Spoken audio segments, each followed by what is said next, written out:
नमस्कार।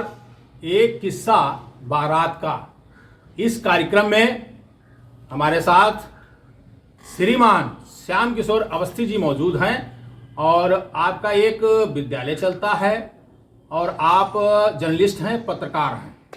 तो श्याम किशोर जी, एक किस्सा बारात का, तो हम चाहेंगे एक किस्सा बारात का इसमें पेश करना होता है, तो हम चाहते हैं कि आप पेश करिए।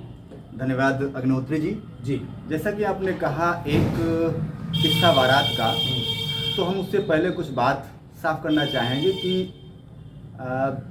विवाह की जो प्रक्रिया है, जो एक रीति रिवाज है जी, वो समाज में कहाँ तक कितना महत्वपूर्ण है समाज के लिए। बिल्कुल सही। जैसा कि आपने भी देखा होगा कि समाज की पहली इकाई है परिवार। हाँ, परिवार।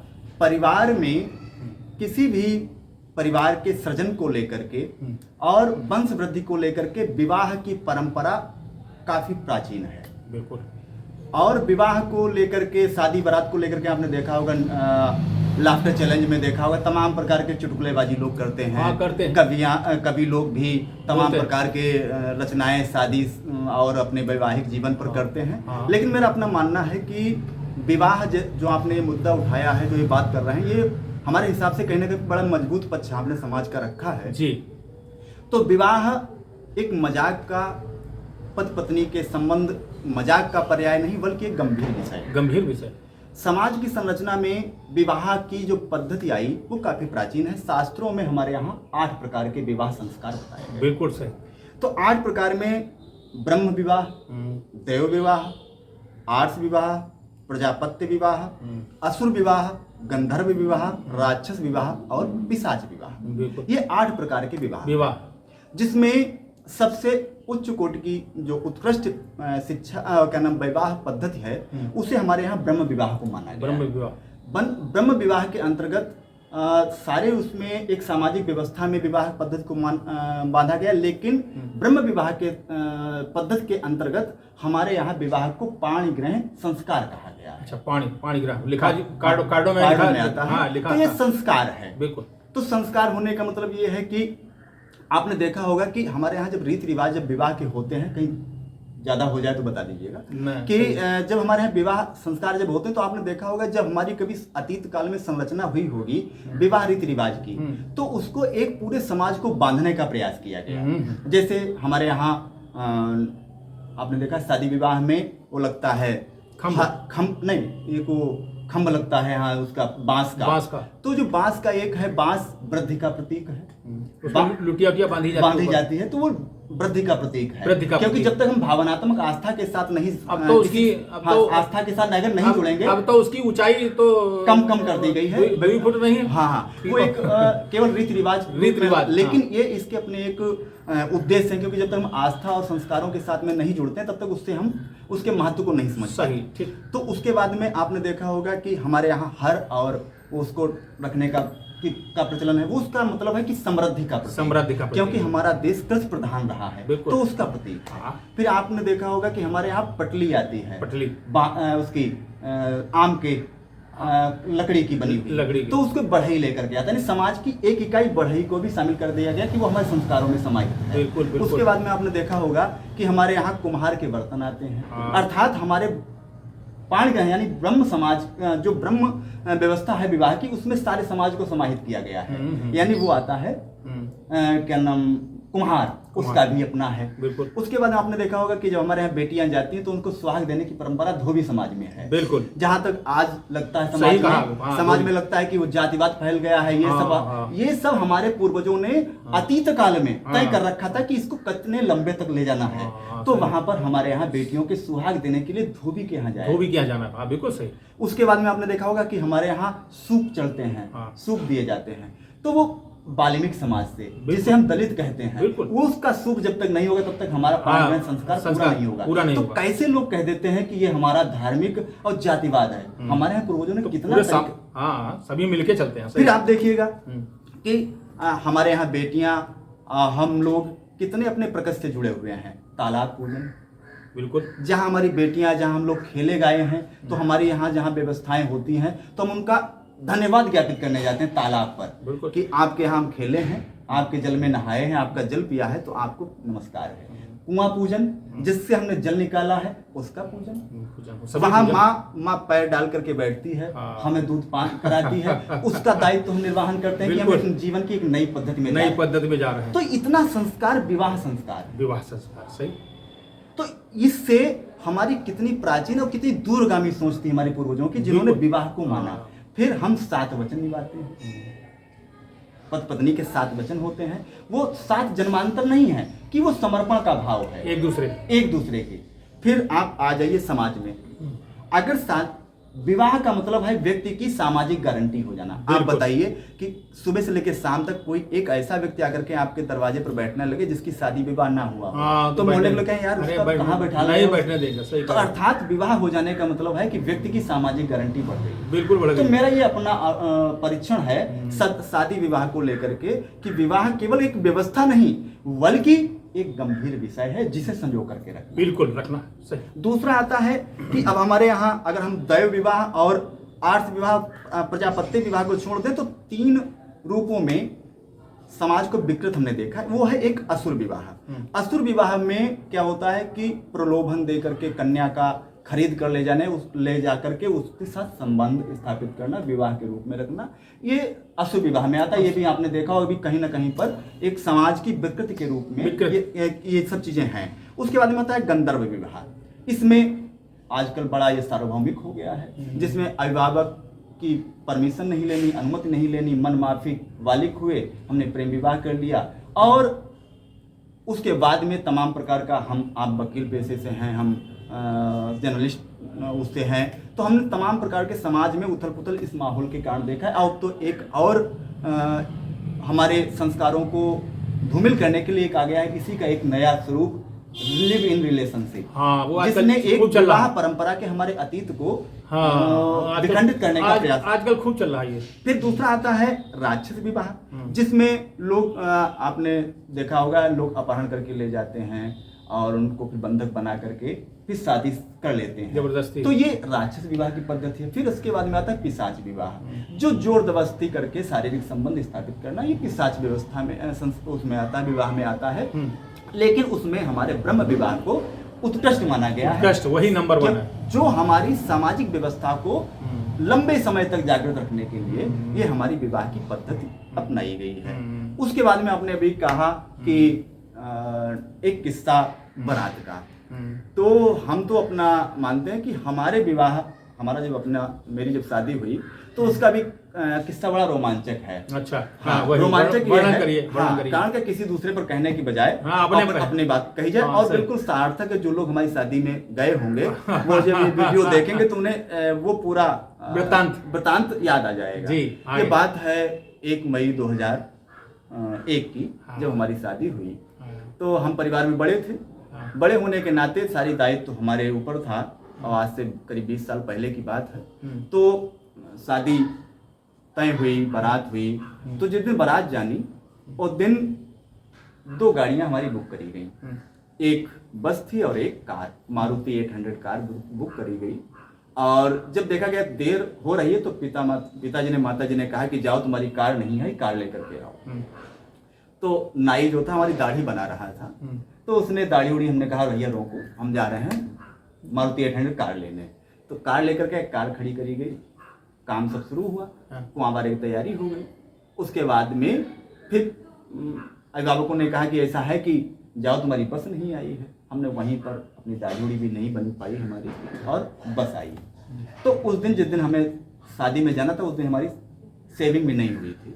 हम लोग जैसे पहुंचे, वैसे जैसे आप जाते हैं कुटार रोड पर, और कुटार रोड पर जब जाएंगे तो पहले एक पुलिया हुआ करती थी जहाँ पर आज गुरु नानक कन्या डिग्री कॉलेज है, वहाँ पर। तो वहाँ जाते ही हमारी जिस बस कार में हम सवार थे, उसका अगला पहिया और पिछला पहिया दोनों भ्रष्ट हो गए। अरे वो ऐसा संयोग। तो जा रही थी कुटार की ओर हमारी कार, और खड़ी हो गई बेड़ी पूरे रोड पर। तो जैसे तैसे खैर मामला संभला, और पीछे से हमारी बस आई। तो हम लोगों ने अपना कहा कि बारात चले, हम लोग अपना आ रहे हैं। जैसे ही हम कुटार के लिए बढ़े, खुटार जब पहुंचे तो खुटार जब आप जाएंगे तो एक खुटार के आगे से पहले एक चली जाती तिकुनिया के लिए रास्ता और एक चली जाती है बंडा चौराहे के लिए। वहां पर जाते ही हमारी बस से एक एक्सीडेंट हो गया, एक शराबी बस के नीचे आ गया। अरे पीछे से जब हम पहुंचे तो देखा तो वो जब सड़क पर पड़ा, साइकिल सवार फड़फड़ा रहा था, तड़प रहा था। तो हमने पूछा कि क्या हुआ? कहने लगे जो बस गई है बारात की वो इसको मार गई है। हमने हमारे बारात के जो हमारे साथ बैठे थे साथ में उनसे हमने कहा कि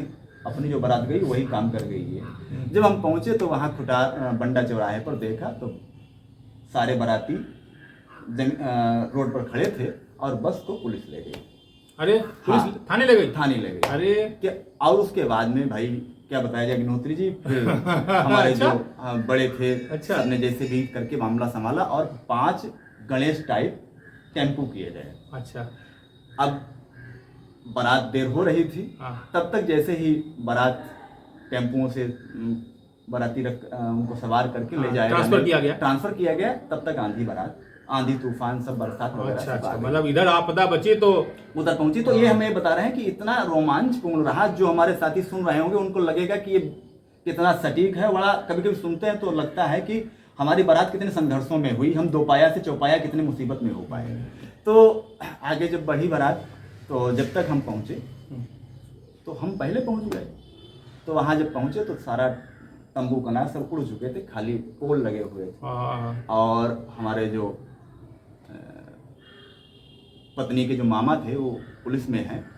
तो उन्होंने हमसे पूछा, क्योंकि दाढ़ी बनी नहीं थी, कहीं से लगे ही नहीं रहे थे कि हम दूल्हा भी हैं। तो उसने कहा कि भैया क्या दूल्हा नहीं आया? तो आप समझ सकते हैं कि दूल्हे से अगर पूछा जाए दूल्हा नहीं आया तो क्या बीतेगी उसको, कष्ट होगा। तो हमने कहा कि वो आ रहा है पीछे से। हमने अपनी गाड़ी की डिग्गी खोली और उसमें से सूटकेस वगैरह जो संदूक वगैरह था वो निकाला गया। उसके बाद में बस पहुंची।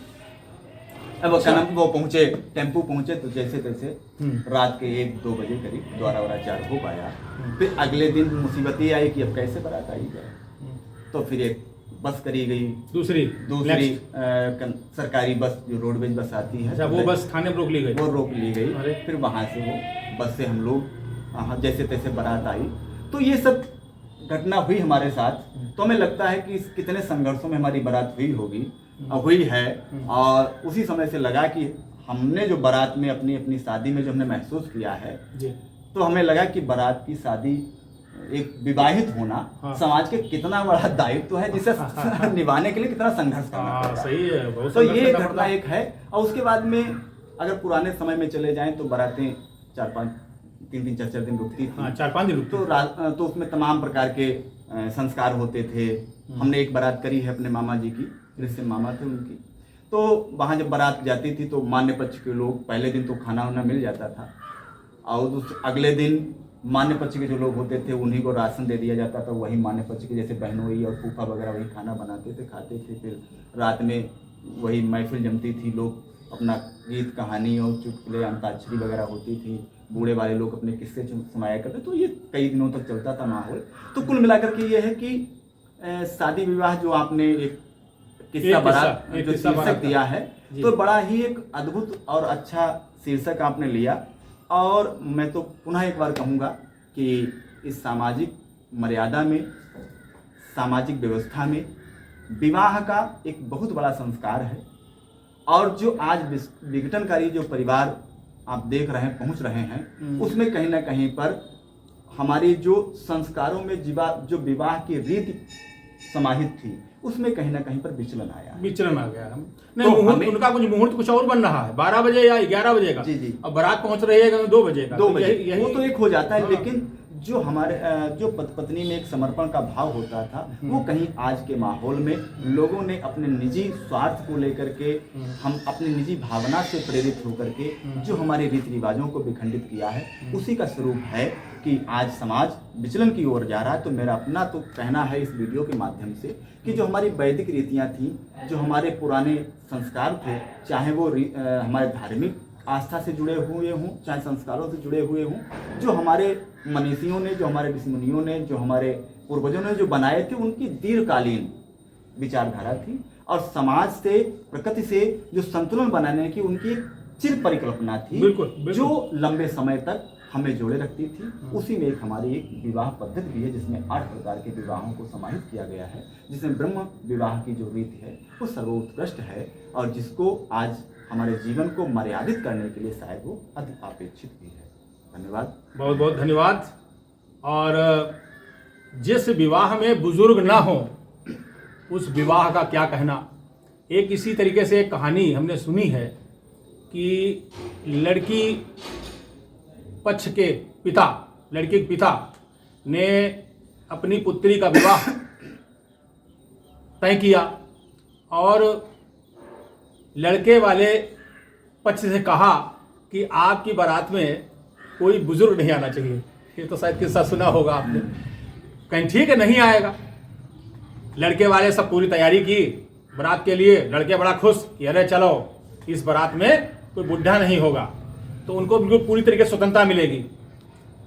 तो तैयार होके जब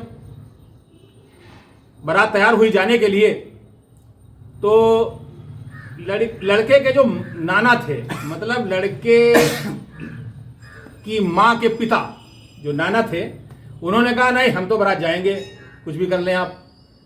कहीं क्या मतलब, कहीं तो फिर सोचा गया चलो एक है, एक बुजुर्ग चल रहे हैं, कोई बात नहीं, बाकी तो कोई नहीं चल रहा है यहाँ से, चलिए इनको कहीं ऐसी जगह छुपा देंगे कि वहाँ कोई लड़की वाला जो है देख नहीं पाएगा।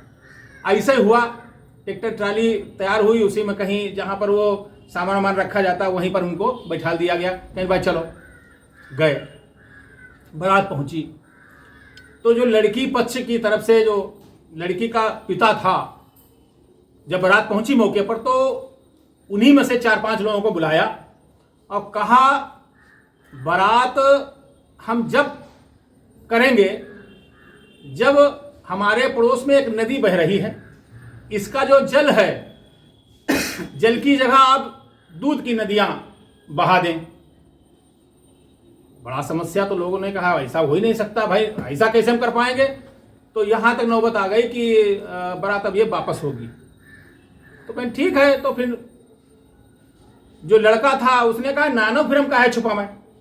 तो गया, अरे नाना बाहर निकलो। तो क्या हुआ भैया, अरे कहीं बारात वापस हो रही है। कहीं वापस कैसे हो रही है, ऐसे कैसे वापस हो जाएगी। अरे कहीं नहीं वापस हो रहे, बाहर निकलो, छुपाने का कोई फायदा नहीं। कहीं बताओ तो बात क्या हुई। तो उन्होंने बताया कि ऐसा है नाना जी, लड़की का पिता कह रहा है कि हमारे जो पास में नदी जो बह रही है, जल की जगह पर दूध की नदियां आप बहा दें, मतलब जल की जगह पर दूध रहे। तो उन्होंने कहा ठीक है, उनसे कह देना। नाना ने कहा उनसे कह देना कि ठीक है हमारे पास दूध तैयार है। तो लड़के ने कहा काहे नाना पिटवा दी भैया हमें। कहीं क्यों, अरे कहीं तुम जाओ कहो जाके। उन्होंने कहा हमारे पास जो है दूध तैयार है। कहीं तो ठीक। और कहा एक बात और हमारी कहना कि तुम जो नदी में जो जल बह रहा है इसको हटा दो, बिल्कुल पूरा साफ कर दो जल नदी से, और हम उसकी जगह पर दूध की नदी बहा देंगे। वो कहे जाए और ये तो सही है कि जल जो है नदी का जल हटाया नहीं जा सकता। तो इस तरीके से अगर वो बुजुर्ग ना होता तो वो विवाह नहीं, वो सब वापस आ जाते। तो विवाहों में बुजुर्ग का भी होना बहुत जरूरी है। तो श्याम किशोर जी इस कार्यक्रम में आप आए, बहुत बहुत धन्यवाद। और आज का कार्यक्रम मैं यहीं समाप्त करता हूँ। नमस्कार।